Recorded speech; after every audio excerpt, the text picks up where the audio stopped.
Yeah. I love my HBCU. And boy, I love it, love it. I love it, love it. I love my HBCU. And man, I hope my team they won one. Yeah. I hope my team they won one. Yeah. Man, I hope my team they won one. I hope my team they won one. Yeah. I tune into the HBCU Sports Lab to see if my team won or lost. If they lost, I'm quiet as a mouse. But if they won, keep tab. I'ma do the dab, yeah. Dr. Cavil, he know what he be talking about. Mike and Charles, they know what they be talking about. They compress the analytic data with the hip hop. If you know them like I know them, they gon' tell you if your team, if they won or lost, and who the ball. So listen to Professor, yes sir, and pay attention. This is Dr. Cavil with Inside the HBCU Sports Lab with Mike Washington and Charles Bishop. Welcome to episode 289 of Inside the HBCU Sports Lab radio show and podcast. The show is covering the sporting HBCU diaspora, all things HBCU sports from institutions large and small. From an NAIA to the NCAA, we share insights and information on the institutions, sports, culture, and HBCU athletic aesthetics, I should say, to facilitate the story of HBCU athletic programs in the business of HBCU sports. Large and small, from the NIA to the NCAA, we share it all. I'm your host, Dr. Kenyatta Cavil, with my co-host, Mike Washington and Charles Bishop. We're filming from our home studios and sending a signal live to KCOH 1230 AM studios with the Texas Radio Hall of Famer. Multi-Hall of Famer Ralph Cooper in the beautiful home of Texas Southern University from Houston, Texas. Yeah, you see me glingling and with my medals. You know, I have shirt on, just came from the Woodlands, Texas Southern University Leadership Summit, if you would, retreat. You know, you do those things. You know, I know Mike and Charles, y'all used to those big things in the corporate world. Get down education. So I'm just showing off a little bit. You know, I'm talented, you know, got my kudos, won a couple of things. So it's a good 2 days as we got some focus done on where we heading with Texas Southern University under the leadership of the 13th president, Madam President Lisa Crumpton Young, getting it done in so many different ways. So it's fascinating. It was a good time out there. Good time out there, I must say. But with that said, let me go to you, Charles. How you doing today? Doing well, Doc. Doing well. I tell you what, it is August. We are right around the corner, guys. Report fall camp probably sometime between now and this weekend. So football season is upon us. The juices are flowing. It is going to be a fun one. You ready, man? Are you ready? You sound like you ready. Yeah, I think I am. I think I'm pretty ready. For the official toe to meat leather that first kickoff. I was so ready for the toe to meat leather for kickoff, you know, the crack of the pads. This is a fun time of the year. You know, you kind of get really excited as you kind of head into September. So looking forward to it. What about you, Mike? Same thing, looking good here in on a family vacation. So trying to enjoy a little sun, getting a lot of rain, but we're on the coast, not too far from the beach. So all is well. And no matter where we are, it is Taco Tuesday. So I have the young Bryce cooking tacos, and all is well, and we're ready for football season to start up. Oh, y'all got Taco Tuesdays. The boy know how to do tacos. I'm heading back out north. I'm heading back out there. Oh, yeah. Get the show from your house. I know that. I just saved me all this rushing back, trying to get everything done. I just went over your house, took the other corner of the house. You know, Mike got this big old house. Charles. Well, you'd have to come to Florida to get us. We in Florida this week. That's even worse. You should have known he's doing it. I'm laughing at Mike. Charles, I forgot Charles got that big old house too. No, I don't.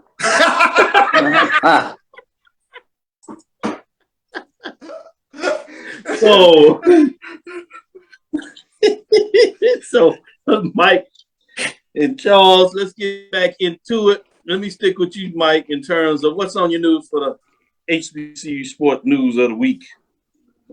Oh man, where do I start? So I guess Travis Hunter headlines a lot of HBCU football players named to the FCS All-American list. So, preseason, of course, All-American. First team, you have Isaiah Land, linebacker from Florida A&M. So he's kind of kicking off the list. And you got Jamare Shareed, punt returner from Florida A&M. Transfer kid. So as a punt returner, he recorded 358 yards on 18 returns.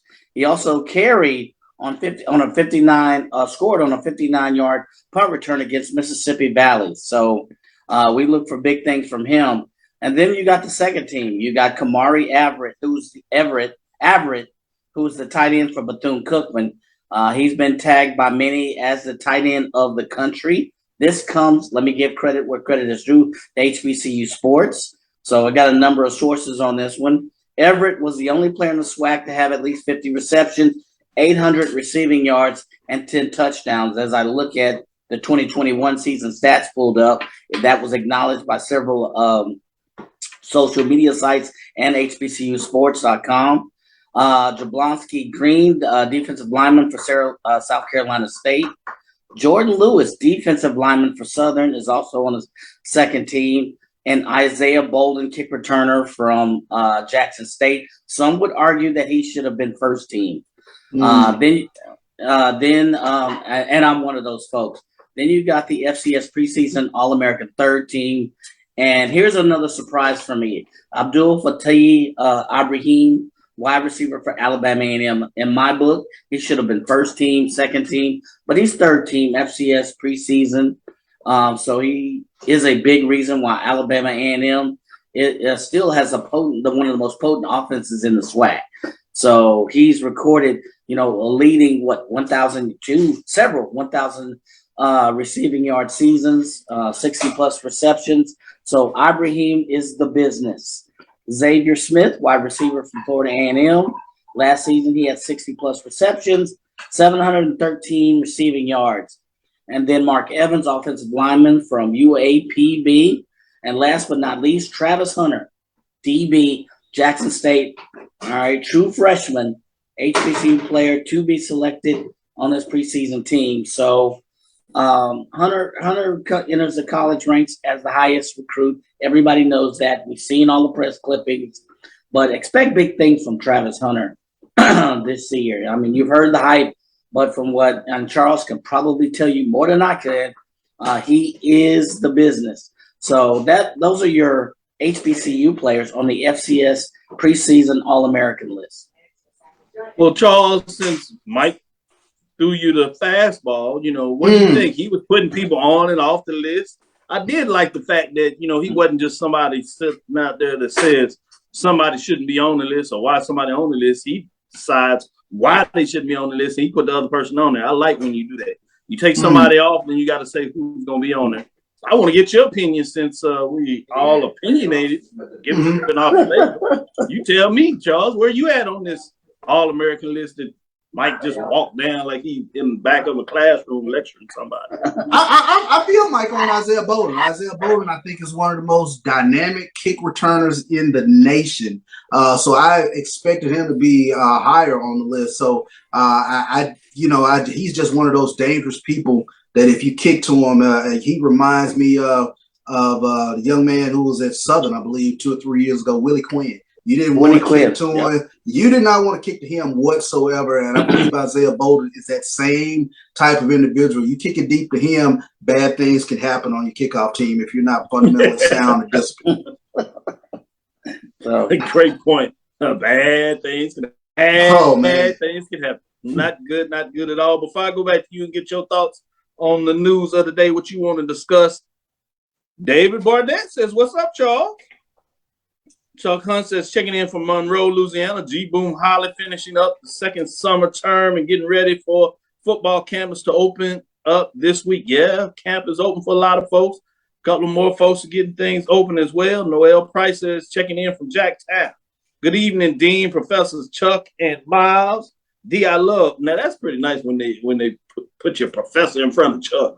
I know usually it's Charles, but folks know you. But when they put professor in, I guess they can use that's pretty nice. Hashtag D I love. Hashtag ready for football. I know that's right. hashtag needs to go, especially when you put in there ready for HBCU football for sure. Belinda says checking in from Houston, representing Alcorn already. We in the lab. Ricky Burton's in here. He's David is checking in from Tomball, Texas. AD Drew, audit in the class. I like that. Sit on down there and audit up. No charge, no charge. We'll make sure they don't try to back charge you either, Drew. Edwin Dwight Moore, good evening, Dean and Professor Bishop in Washington. It's hot out here in Big D. Yeah, it's hot. This is true. Charles says he hold it down, player. Charles Edmund, Belinda Johnson, 11 others. Mary Allen, hello, everybody. Proud mom right now. My daughter graduated from FAMU last Friday, Tallahassee. Hands up. Anytime we get the graduation on the board. Appreciate you putting that out there, Mary. Certainly. Congratulations to Mary out there. Congratulations. Brother Gerald Wayne Joseph. Good job, Mike, getting that congratulation in. I know you ready for that. You know, you got some boys going off to school, one there. For long, you be over there taking a stroll as well, making sure they walk across the stage. I wonder if they're going to give a little double take like you did, Mike. No. Well, I don't give no idea. Never mind. Let me put that off the record. Can we erase that? Repivot this? Oh, that's right. It's live. Never mind. Brother Gerald Wayne Joseph, former president of Ada Lambda. And then right here with the Delta Theta over here on the campus of Texas Southern University, big time alumni supporter. Lennon Blau. Excuse me, on here. Edwin Dwight Moore says, is Travis Hunter hurt? You saw the boot. Pretty much obvious, but they did explain to us, those that asked down there, that it was more precautionary than anything. So don't get your hopes up. He's gonna be putting up in work. He's injured. He's not hurt. He'll be ready. He'll be there. I think he'll be on. I think he'll be on the plane. Versus Jackson State in Celebration Bowl. Got to get this in there. This is interesting. Lennon says Norfolk State versus Jackson State in the Celebration Bowl. Charles will be 0-2. Oh, man. The MEAC will be slacked up in the slack again. Hey, shots fired. That must be some MEAC love. You know, they just had I was there in Norfolk, so we'll get a little bit about that. Shots fired. They treated me well up there. I like the MEAC. I'm a MEAC fan. I'm going to get my shirt and everything. Norfolk State has to get through South Carolina State and North Carolina Central, so he's up. He's up. Hey, man, we're going to let you go in on that a little bit. We're going to talk about the rankings and see what your thoughts. You know, you don't have to spoil it off for everybody yet. We're going to let you get in there, Charles. I saw him wearing a boot at SWAC football media day. I wondered about that. Yeah, we gave you an update there. Winning Quinn of Miami, Florida, 5'5". What's going on? Mary Allen says, thank you, guys. No problem. Emma Price, Anthony Weston, what's up, everyone? No doubt. Jerome G. Sutton checking in from Tampa. The end of the season poll is the only one that counts. That's true. That's true. But we got to have something to talk about. Y'all tuning in. You think we just going to wave our hands? Don't spoil it for us, man. Let us talk. We got a long season. See, y'all rushed the season through. Y'all got to savor this. But Anthony Watson has a point. You got to admit, Dr. Cavil. That's a data point. It is a data point. Long season. Anything. Long season. No doubt about it. Donald Crawford, Leonard Blau, we got our defense fixed, and we start a white quarterback. So watch out. You sneaking out some man, you supposed to hold that under wrap, man. Folks watch it, man. Dennis Gale Waller in here checking us out. With that, Charles, anything else you want to add to the flavor there? Yeah, let's take a look at HBCU Sports. Great article here as the SIAC. They named their new league commissioner, Anthony Holloman. The SIAC Athletic Conference Council of Presidents announced on Monday that Anthony Holloman has been named the 11th commissioner of the conference. He will start on September 1st, succeeding Greg Moore, who will officially step down following 13 years of service to the conference. Holloman is Vice President of University Advancement and Athletics and Executive Director for the Fort Valley State University Foundation since 2018. So congratulations to Anthony Holloman. He said this about his appointment. This is an exciting time for my family and me. wholeheartedly. I embrace the challenge of managing and growing the SIAC while positioning the league for its next chapter of growth as a collection of regionally, nationally, and globally recognized institutions. Man, that's big news. I had a chance to train with him back in 2017 as I and him, myself, and a couple of other folks, including University of Bahamas leadership team. A lot of them were there. One of the members came out of there, came and was serving as the interim provost a couple of years ago in terms of still serving in that role at University of Buffalo.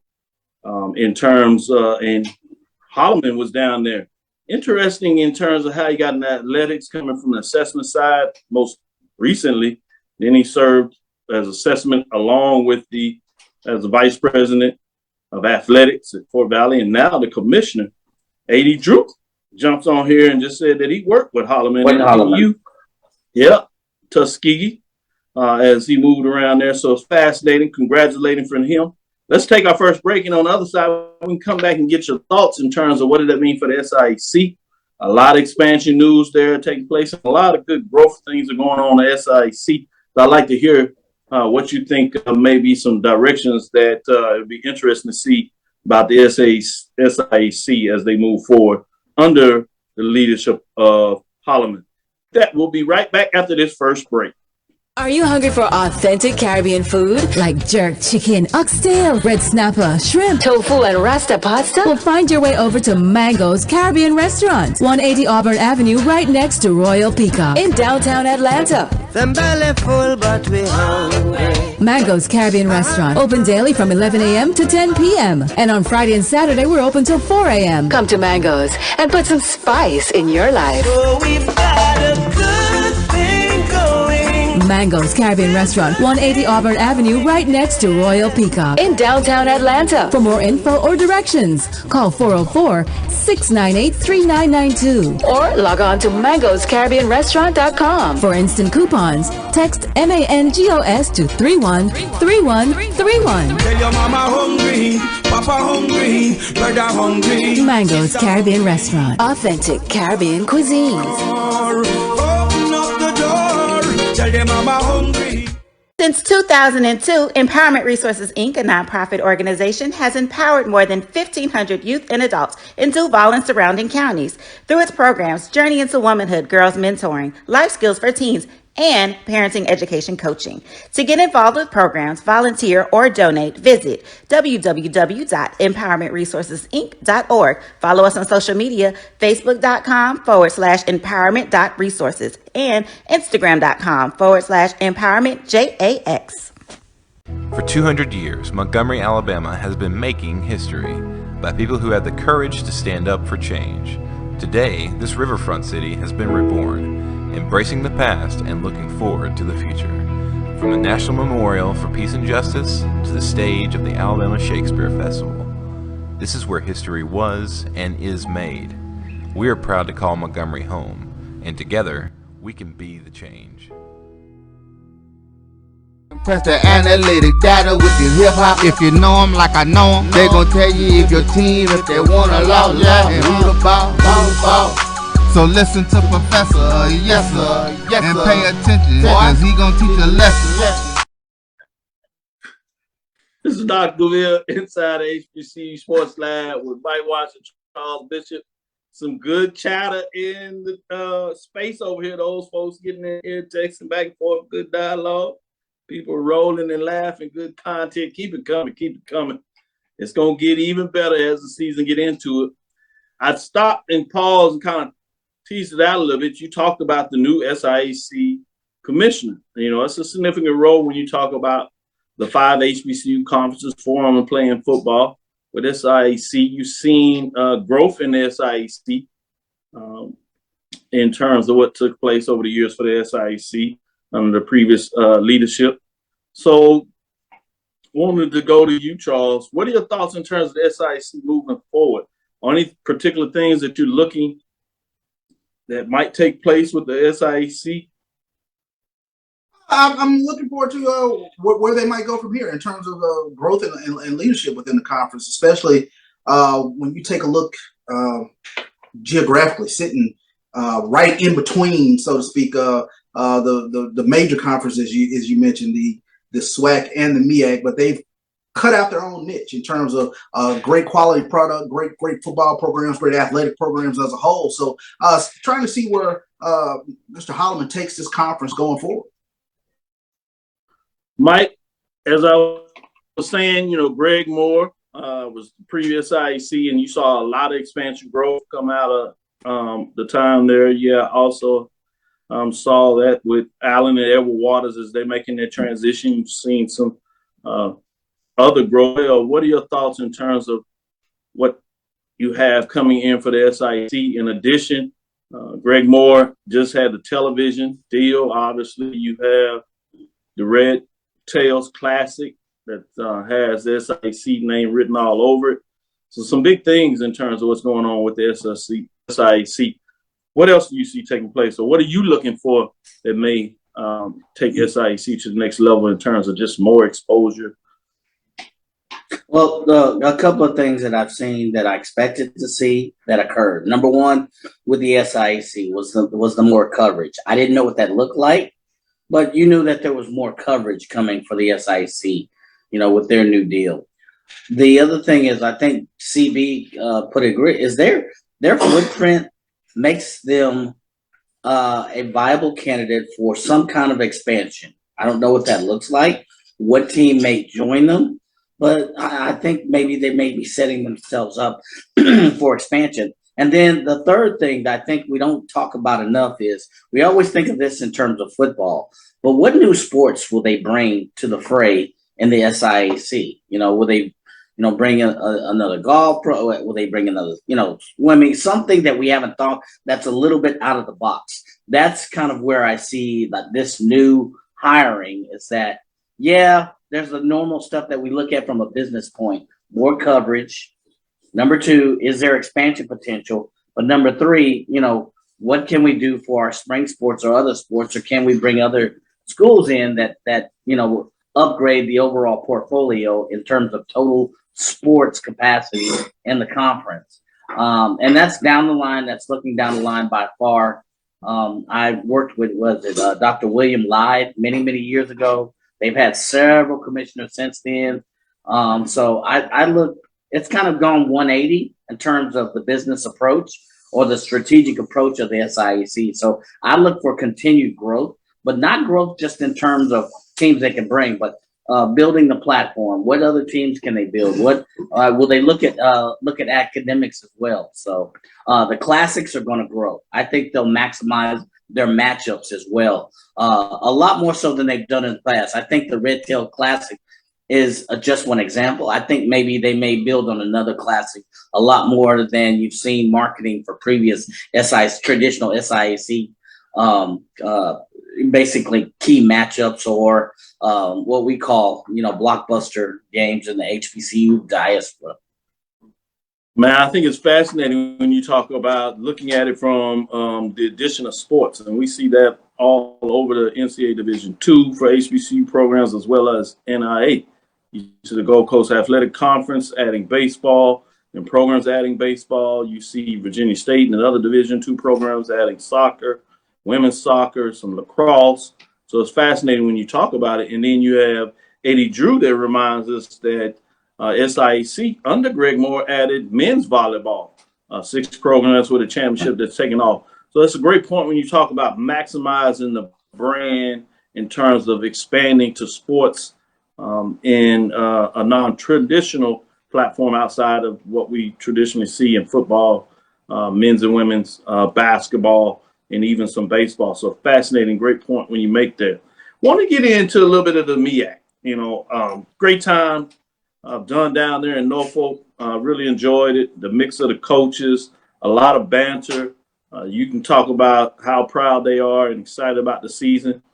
And you would imagine with a smaller group, they had ability to really kind of rag on each other and building a relationship. Obviously, Damon Wilson was the new kid on the block, but they pretty much welcomed him in. And I literally got in Thursday, so they were having lunch. Several of the coaches were in there, rode over with Coach Wilson. So got an understanding where he talked about when he came in for spring practice at 45 guys. So he's really trying to build up the team with open tryouts to get numbers up. Saying the team is already built in. Academics is strong. Moving some offices space. So they're all bought in. Seriously, he's really appreciative of the athletic director they have, understanding the magnitude that she knows about athletics in general, the support he has. But don't get it twisted. Coaches, Delaware State, North Carolina Central, Howard University, and the granddaddy of them all, Coach Pugh, over there South Carolina State, they let him know that, don't rush the win. We'll take care of this. But they were going at each other. He said, yeah, man, that coach going to have a great season except for when he plays us. So that was entertaining to see as we talked about that. Go ahead, Charles, jump back in there. Now, I'll give you a little more about what was going on in Norfolk. One thing that always tickles me with regards to the MEAC is they have this perpetual chip on their shoulder that never leaves. And I was sitting there thinking, I was like, listen, guys, we know you're a good conference. I'm taking a look at the players that are in this conference. Y'all don't have to pull mouth anymore. We know that you're good, and you took it out on the SWAC again. In the SWAC MEAC Challenge and in the Celebration Bowl. So, but I'm always tickled by the that we don't ever get any respect, and it's like, ease up, guys. Yeah, exactly. This is a good football conference. It's a very good football conference. Great point, and you're right. You do see a lot of this, but I will say this, and I was really excited about this because you don't know. You put in the work. And while you're not focused on getting accolades and all these things up, they made it the point to recognize what we bring to the table with the show.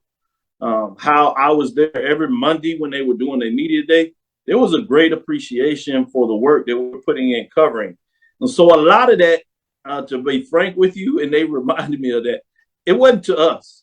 It's to the fans out there that are talking. Slightly maybe to some of the coaches in the SWAC, but really not. It's really to the fans that, and some of it is to their own fans, to be honest, or former fans out there from programs that are wanting to bury them, throw dirt on them. And so that's not what you're seeing there in terms of just the general shows. It's about all those naysayers, and they hear the whispers. So they just like to remind folks every once in a while, like, no, we're fine. We're going to be all right. Mm-hmm. Y'all might want to worry about what y'all programs are doing with y'all coaches over there. That's what y'all might want to worry about because we seem to find a way to get it done, whether it's a MEAC SWAC Challenge or Celebration Bowl. And obviously, when you talk about the record, obviously I like to focus up late, but even in that is, it's just 2-2 in terms of that. Obviously, in terms of MEAC SWAC Challenge over the last couple of years, you had that record. Celebration Bowl. It is clearly what it is. And so that's fascinating when you start seeing what that looks like. But there's going to be some good football in terms of the MEAC. As you allude to, Charles, it's going to be some talent. So folks that are choosing to ignore the MEAC, they're doing it at their own peril, their own lack of truly understanding the value of HBCU sports out there, which is why we bring up the CIAA, SIAC, just to give folks appreciation for fun that's out there. People talk about these Thursday night, Friday night games, and certainly understand people that have concerns of whether their team shows up. But I had to be honest in terms of what that looks like. That, I enjoy Thursday, Friday night games. That means I get to see HBCUs on a night that I traditionally would have to watch something else. Sure. And so I like the aesthetics. If it would be better with fans, certainly. Don't let me get it twisted. That's an important part of it. But if I get to see what's on the field and I'm entertained by some HBCUs playing, you better believe I'm gonna turn it on because the work that we do and the fanship that we have on Saturdays, you keep maybe a little ticker about the scores, and if you get a chance to kind of play a game here or there, you'll check it out. But I'm all focused in on whatever game I'm covering, traveling to watch, and certainly when it's team that I'm associated with, I'm all into that game right there. So the most I can do is maybe check on it Thursday, Friday night, I get to totally be engulfed in that game in regards to watching it. So that's another appreciation I have for it. Let me get it. Remember 2-3 years ago when the SWAC was expanding? Yeah. North Carolina A&T left. Hampton left. What was the narrative on the MEAC then? They said they were dead. Everybody said the MEAC is dead. Everybody was writing for us on this show. We tried to tell everybody slow down. They're gonna be all slow right. down, slow your roll. But everybody had written the narrative for the MEAC. Oh, they're gonna expand. They hadn't even picked teams out. Well, this team could join them, but there's this D1 rules and NCAA. Everybody had written that. We even commented, well, yeah, that's possible, but the MEAC is not dead. Fast forward, here we are 2 years later, another Celebration Bowl victory, and 6 teams deep, running strong. MEAC still strong. Ain't changed a thing. They've added a few things to it. Ain't changed a thing. So it's amazing how that narrative has now changed. And the MEAC continues to play that role of, well, Rodney Dangerfield. Exactly. We get no respect. No respect. We tired of teams disrespecting us, all of that. Slow down. We know you're good. We know South Carolina State's good. We know North Carolina Central can beat any team on a given day. We know you're good. That respect that Rodney Dangerfield is getting old, Say, before we go to this break, I'm going to shout out to Lonnie Shaw, man. Anthony, don't get caught up into it. Lonnie Shaw looking at your coach over there. He's shouting out, talking about Anthony West and Coach Maynard will develop a bad quarterback into a very good quarterback. He just trying to edge himself just in case things don't go the way he think they gonna go at A&T. He wants to see Maynard do well and pluck and chug. Anthony, don't fall for it. Don't fall for it. If Thomas is still there, they'd be DOA. Set that bait out real Take good. our second break. Yeah, man, you gotta watch these fans. They think they thick. I read right into it. I see it, and I'm gonna call it like I see it. This is Dr. Neal with Inside HBCU Sports Lab with Mike Watson, Charles Bishop. We'll be right back after our second break. From novice to aficionado, find yourself here. High quality cigars plus personal customer service with Slow Burn. Visit our website, www.slowburnwaco.com. Slow Burn is Waco's only mobile cigar lounge featuring a meticulous curated collection of premium cigars. It's more than a mobile lounge. It's an environment and an experience rich in history, luxury, and personality. An elegant extension of any celebration occasion. It's the perfect escape and meeting place, a space where you can relax or enjoy a shared passion. Have Slow Burn plan your next big event, or before you are planning to celebrate your win over your athletic rival, you can shop our collections at www.slowburnwaco.com. But if they want Q-Tab, I'ma do the dab, yeah. One bite of 100% Angus beef ballpark frank, and you'll say,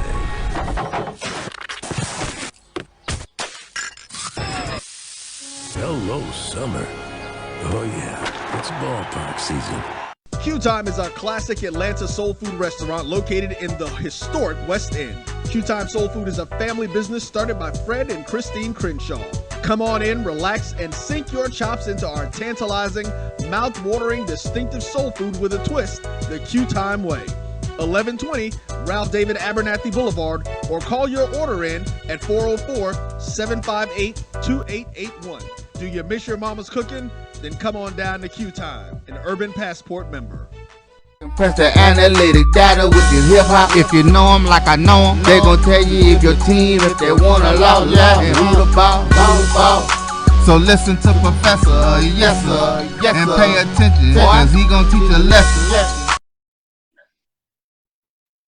This is Dr. Mill with Inside HBCU Sports Lab with Mike Watson, Charles Bishop. Shout out to Stan Hardy as he joined. Wendell Davis is in the building. I see you. Shout out to those that have joined us. Just want to say appreciate you, Sandy. Davis has joined us. Odell Benders. I see y'all.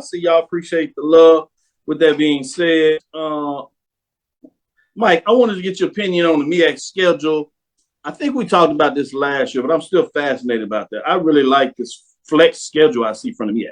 Obviously, you got some detail of some big non-conference games that'll be live streamed on ESPN Plus. Lincoln, Pennsylvania at Delaware State. Winston-Salem State at North Carolina Central. Obviously, old rivalry back in North Carolina. Division II versus FCS makeup there. Sacred Heart at Morgan State. You got that HBCU FCS program against HBCU Morgan State. Virginia University Lynchburg at Delaware State. People talk about Virginia University Lynchburg and the number of teams they were playing the SWAC. Well, it's like they moved over to the MEAC and said, well, we're going to find that love. And the thing about it, if you've been Virginia University Lynchburg, what the fact you like about it is you get some television time while you're playing some of these games there. You got the Battle of the Bay with Hampton and Norfolk State. That's going to be interesting. We talked about Hampton's schedule there, where Norfolk State is going to be. So it's going to be fascinating to see what that looks like. Can they get it done again? Norfolk, Hampton is on the road, so it's going to be a tough one there. But it's one of the chances that Hampton is going to look forward to getting a win besides maybe that Tuskegee game. Howard, I got them put one of the Colonial games, but far and few between, so they need to see if they can get that one. Merrimack at Delaware State, St. Francis at Norfolk State, Norfolk, as they said as we get on the plane. As I was down there, would tease me out there. Virginia University Lynchburg again, North Carolina Central, Virginia University Lynchburg at Morgan State, Robert Morris at Delaware State, Norfolk State at Morgan State, FAMU at South Carolina State as you get into the conference Saturday, October the 8th. Then you have Virginia University Lynchburg at South Carolina State, Delaware State at Norfolk, and then you get into the flex schedule October 22nd. You're either going to have North Carolina Central at South Carolina State or Delaware State at Howard. Which one do you think they're going to flex to at that time, Charles? It's a good question. Delaware State at Howard? I'm looking for some Norfolk State or some North Carolina Central toward the end. Yeah. Mike, you think they're going to flex to either North Carolina Central at South Carolina State or Delaware State at Howard? Which one do you think they're going to flex? I know it's no. No, I think it's Carolina. All right, Saturday, October 29th, you got North Carolina Central at Delaware State, Howard at Norfolk State, South Carolina State at Morgan State. So you have all 6 teams playing, 3 games scheduled. And then you go back November 5th, you got another flex opportunity. Delaware State at South Carolina State or Howard at North Carolina Central. Charles, who they going to flex to that weekend? Howard, North Carolina Central. Howard, Mike. Howard at North Carolina Central. Saturday the 12th, you have Morgan State at Delaware State or South Carolina at Howard or North Carolina Central at Norfolk State. All 3 teams, they'll flex in one of those directions. Charles, where you going with the flex, man? Central Norfolk State. Mike, where you going with the flex, man? Put out your muscles. Where you going with your flex? What's your flex? I'm gonna switch. I'm gonna go. Was it South Carolina State Howard? Yeah. I'm gonna go with that one. Saturday, November 19th is Howard at Morgan or Norfolk at South Carolina State. I don't know where you go for this flex. What you going? Where you flex? I'll take Norfolk and South Carolina. But you know the fun part, Doc, is the parity in the league. I really have to kind of think about, who do I want to place? Because when you take a look, especially at the players on the first and second team, good representation of each school. So I know what South Carolina State is bringing back 9 starters, but man, I'm looking at Central, I'm looking at Howard, looking at Norfolk State. There's some good teams over there. Mike, I like that when you talk. That's a good point, Charles. Howard at Morgan State and Norfolk State at South Carolina State. Which one you flexing to? Oh, I'm still going South Carolina State on that one. Norfolk at South Carolina State. I see the flex. Yeah. Interesting enough, you got Campbell. Campbell plays 3 HBCUs. They got A&T in the conference. You got Campbell out at Delaware State out of the MEAC, and then you got at Jackson State in terms of the SWAC.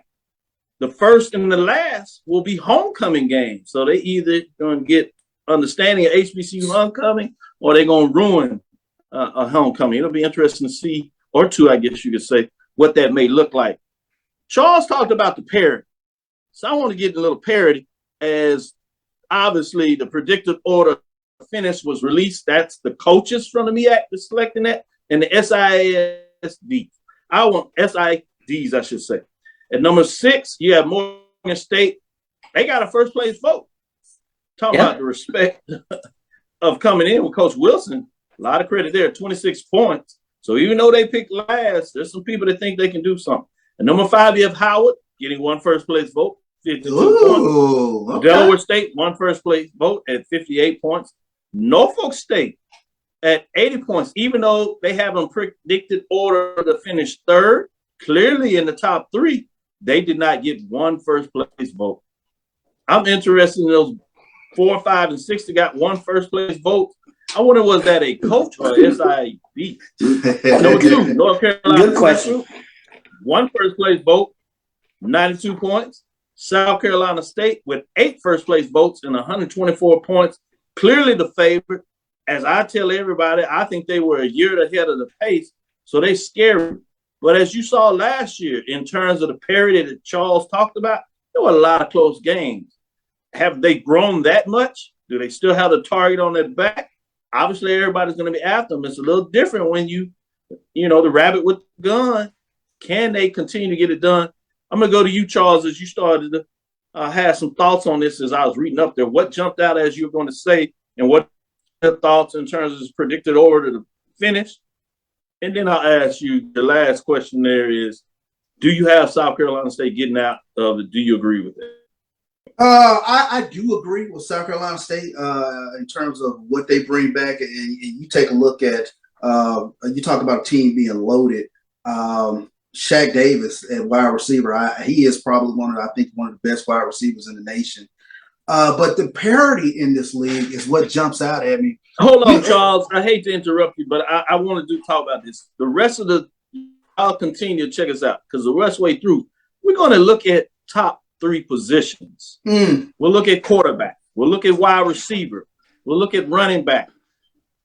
We'll look on the defensive side. And before we do that, obviously, we'll look at the offensive line. We'll look at tight end for those teams that have it. We'll look at linebackers, cornerbacks, safeties, front defensive lines, and we're going to rank them and tell you players to watch at the FCS level, which we call major division, Division II and NAIA, at the mid-major division. So we're going to tease a little bit of that and let you know our thoughts on that in terms of what that looks like as we continue to turn down the season. So we're going to give you some players to keep your eyes on. I know a lot of y'all have players that you've shown on your team and some that, you know, are getting some shine out there.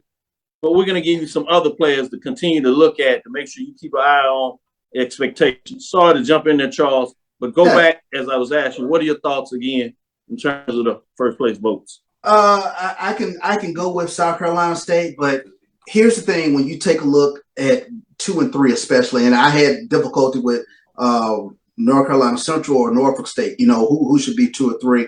You know, North Carolina Central, they're a 3-point loss to South Carolina State.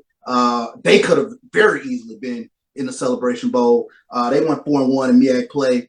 And North Carolina Central brings back 15 starters this season.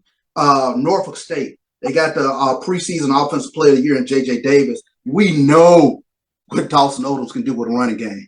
He gets those road graders up front, and he can pound you to death. So Norfolk State, I think, is going to be a scary team.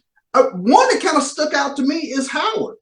They have players, especially on the first and second team, a dual threat running back in the backfield, as well as a quarterback who's preseason second team all MEAC. So they have some pieces as well that intrigue me. So it's the parity from top to bottom that really it sticks out for me with this league. It's going to be a tough go for South Carolina State to get through this conference unscathed.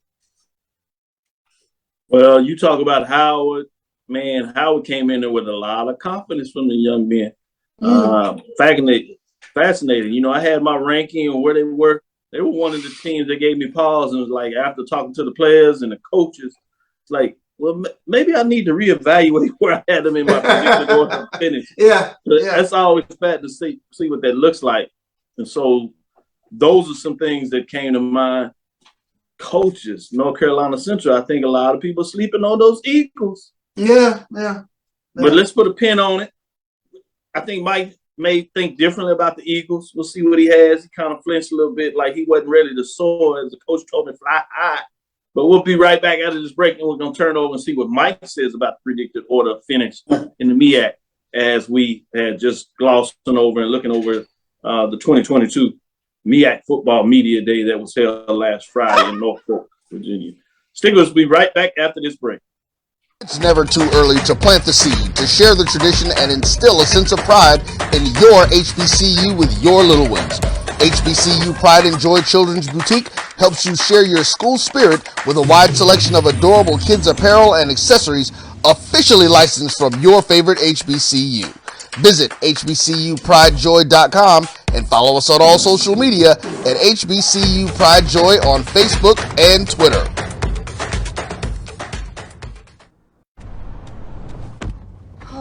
That spin class was brutal. Well, you can try using the Buick's massaging seat. Ooh, yeah, that's nice. Can I use Apple CarPlay to put some music on? Sure, it's wireless. Pick something we all like. Okay, hold on. What's your Buick's Wi-Fi password? Buick Envision 2021. Oh, you should pick something stronger. That's really predictable. That's a really tight spot. Don't worry, I used to hate parallel parking. Me too. Hey. Really outdid yourself. Yes, we did. The all-new Buick Envision, an SUV built around you. All of you. Are you hungry for authentic Caribbean food like jerk chicken, oxtail, red snapper, shrimp, tofu, and rasta pasta? Well, find your way over to Mango's Caribbean Restaurant, 180 Auburn Avenue, right next to Royal Peacock in downtown Atlanta. Them belly full, but we hungry. Mango's Caribbean Restaurant, open daily from 11 a.m. to 10 p.m. And on Friday and Saturday, we're open till 4 a.m. Come to Mango's and put some spice in your life. Oh, we've got a good thing going. Mango's Caribbean Restaurant, 180 Auburn Avenue, right next to Royal Peacock in downtown Atlanta. For more info or directions, call 404-698-3992 or log on to mangoscaribbeanrestaurant.com. For instant coupons, text MANGOS to 313131. Tell your mama hungry, papa hungry, brother hungry. Mango's Caribbean Restaurant, authentic Caribbean cuisines. Open up the door, tell your mama hungry. From novice to aficionado, find yourself here. High quality cigars plus personal customer service. Slow Burn is Waco's only mobile cigar lounge, featuring a meticulous, curated collection of premium cigars. Visit our website, www.slowburnwaco.com. That's www.slowburnwaco.com. Press the analytic data with your hip hop. If you know them like I know them, they gon' tell you if your team, if they wanna loud and who the ball. So listen to Professor, yes sir, and pay attention, cause he gon' teach a lesson. This is Dr. Cavil with Inside HBCU Sports Lab with Mike Washington, Charles Bishop. Man, I love the lab listeners, and they are acting up to date. Let me get in here and give y'all some updates. Gerald Wayne, Joseph, brother Joseph, says it's very informative in terms of some of the stuff he's seeing out there. Belinda Johnson said Dr. Thomas built the MEAC. The teams that left are DOA. The HBCU brand is high. We won't hear from them teams that left because nobody cares about the ones that left. Let's go HBCUs. We're going to try to give you some updates, but I see what you're saying. Lonnie Shaw talking to Lennon Blow, used us Aggies call it 3 helmet gate. Oh my goodness, UVL appears on ESPN 4 times versus opponent, as I tell you, AD Drew talks about. Johnny Neal's checking us out. Anthony Weston says he also might be able to spin straw in the goal, but the quarterback has to be both very good and consistent. There are at least 2, possibly 3, who have had ability to play, but he has to have that consistency. A little straight talk there. Craig is joining us. Lonnie Shaw, Lennon Blau, Aggies call it the helmet gate is what he was saying there. Lonnie Shaw, as Lennon Blau asked, are you going to the Aggie Eagle Classic, Charlotte Labor Day weekend? Seems like there's a little interest between the Eagles and the Aggies. Steve Gaither jumps in here and he just throws fire on everything. Howard looks good every media day. Then they show up to another 2-3 win season. But Coach Scott didn't dodge questions. Give him credit there. Charles Bishop talking about ouch. Yeah, that was hard. Then we got Lennon up here. The Spartans are going to fry those Eagles extra hard, and we're going to do those Bulldogs from South Carolina State like Michael Vick did his goons, did those dogs. Wow, man, y'all done got tough on folks. Amos Foster, good evening, fellas. Thank you. Amos just jumping in here and not letting loose like everybody else because it's going in the dialogue. Keep it going. Howard will always win the MEAC no housing championship. That is what cold. Is wrong with these people today? That is cold. They done woke up on the wrong side of the Mecca is taking some today. Yeah, I see it, man. These people woke up and decided on punishment today. What was that? Mike, let me get back to you as we get back into and level set a little dialogue that's going on. All these shots, I done forgot the damn question. I know, that's why I was going to level set to you too. I mean, these folks like God. On that's cold. And hey, Charles, and they say it's rough in the SWAC. Well, it just got rough in the MEAC. Rough in the we just say it's rough in the HBCU Sports right now. It's just rough. Man, oh my gosh. So as we level set a little bit here, Mike, the question was asking you about the predicted order of finish. Again, 6 at Morgan, 5 at Howard, 4 at Delaware State, 3 was Norfolk State, North Carolina Central sitting at 2. Selected the repeat at South Carolina State. As I asked Charles, I talked about 1, did he agree with South Carolina State coming out of there and winning it again? And then I asked him just in general, what was his thoughts on the predicted order of finish? And I want to ask you, what are your thoughts on Morgan State getting 1 first place vote? Why? Why? Oh. Why? Seriously, I'm looking at the last statistics and the standing the last 3 or 4 years. Why? So I'm looking at the predicted order of finish for 2021. It looks eerily similar. South Carolina State, 118. Norfolk State, 118, 5 first place votes. Norfolk State, 96 points, 2 first place votes. North Carolina Central, 78 points, 2 first place votes. And of course, Morgan State and Howard at the bottom of the cellar. So let's also remind you of how they finished in 2021. You don't have to remember all of the intimate data points. Just know that Howard and Morgan State were at the bottom. So, and South Carolina State was undefeated in the MEAC, despite a 2 or 3 point advantage over North Carolina Central. Now, you mentioned Central; they're scary, but there's no way. South Carolina State, they're returning 9, 10 people. Oh, that's scary. That's almost the same team. They got way more votes. They got way more. We'll talk about players. I don't even want to mention players. So I am not surprised that South Carolina State is number 1. Even when A&T was in it was usually A&T, South Carolina State. Maybe you could mix in Norfolk State.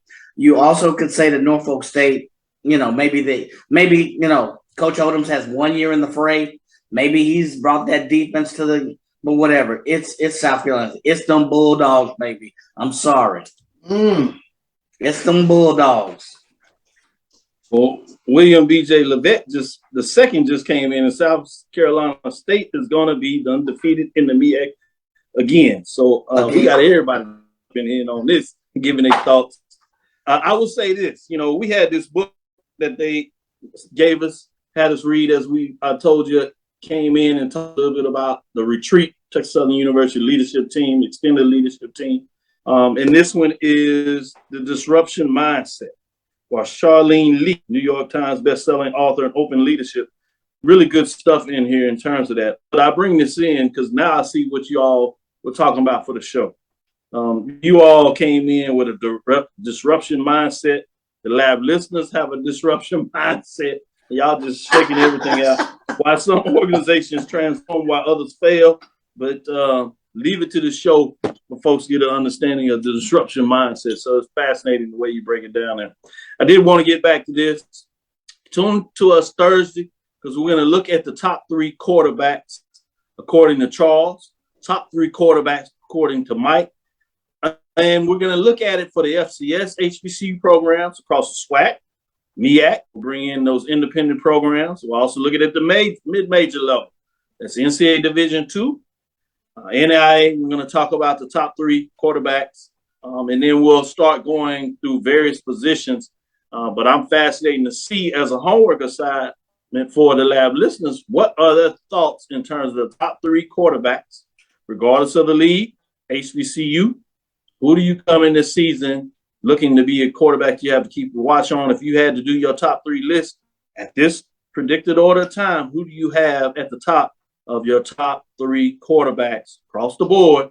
Top 3 at the FCS level HBCU program, major division, and then top 3 at the mid-major division in terms of what that looks like. These guys have already did the homework and put it out there. I'm going to tease a little bit and see what you think there. But I don't want to give it to anybody at this time. I do want to know, Charles, when you start breaking down your quarterback, what are the things that you look at as you start to put your list together? Again, don't give them any hints in terms of where you're going, but I do want to know, what do you consider when you start looking at what you are going to assign for your top 3 quarterbacks? Completion percentage. Are you accurate? And turnovers, whether you protect the football. So those are a couple of data points that jump out immediately for me with regards to quarterback play. So it's a little hint out there, folks, in terms of what Charles is going to give you in terms of top 3 major, top 3 mid-major division, completion percentage, looking at that accuracy, and your turnover percentage. Do you turn the ball over, or you protect the ball throughout the season? Go to Mike. What are your thoughts in terms of what you're going to look at when you put your top 3 together? What statistics do you tend to focus on? Or do you just look at wins, losses? What kind of things come to mind when you start putting your list together? What's going to be important to you? I look at first, I like CP, I look at the data points, but I look at how they performed in a couple of key matchups, games. I also look at I look at the offenses and weapons, who they have with them. That's going to impact how they play this year again as well. So and there's some intangibles, as you've seen them play, do they bring those intangibles? Dr. Cavil hates this, but do they meet the eye test? I know it's very subjective, but there's a part of me that has a gut feel of, there's a 25%. Do they meet that eye test? Can they step in the game? Do they look like leadership? You always hear the term, do they look presidential? Do they look quarterback? In addition to all of those other statistics, do they meet that eye test? So, well, it's your top 3, Now, the fact that you got eye tests, he going to throw in some data points. Like he all over the place. I like it. It's your list. So you can use whatever you want at this time. But that is going to be interesting to see what Mike, when he talk about, do you have an eye test? Do you look like a quarterback? Now we're going to have to define what a quarterback looks like, but that's all we're going to discuss. But we're out of time today. Thank you for listening to HBCU Sports Lab. Make sure you share our podcast with your friends and colleagues. I am Kenyatta Cavil, the Dean of HBCU Sports, coming from inside the lab in the College of HBCU with Mike Watson and Charles Bishop, as they give you their updates in terms of how they move forward. Again, we want to thank you for listening to Dr. Bill's Inside HBCU Sports Lab with Mike Watson and Charles Bishop every Tuesday and Thursday at 6 o'clock Central Standard Time. We look forward to Thursday as we'll give you those top 3 quarterbacks. Tune in. This will be fascinating. You saw how they broke it down in terms of the eye tests and the stats, data analytics, and then Mike and then Charles go with some completion percentage. I want to know what they got to say because they put it all out the bag. We'll discuss the latest news in the lab. There'll be some good stuff out there. Follow me, Dr. Kenyatta Cavil. That's DrKenyattacavil. That's DrKenyattacavil. Twitter, Facebook, and Instagram. The lab listeners are going off. They talking about who's not going to be on the top 3. That is not nice, people. Inside the HBCU Sports Lab 1 on Twitter, Facebook, and YouTube. That's Inside the HBCU Sports Lab. Dream big. Continue to move forward. We will talk with you soon. Charles. Of course. Mike. Lecture. Dismiss.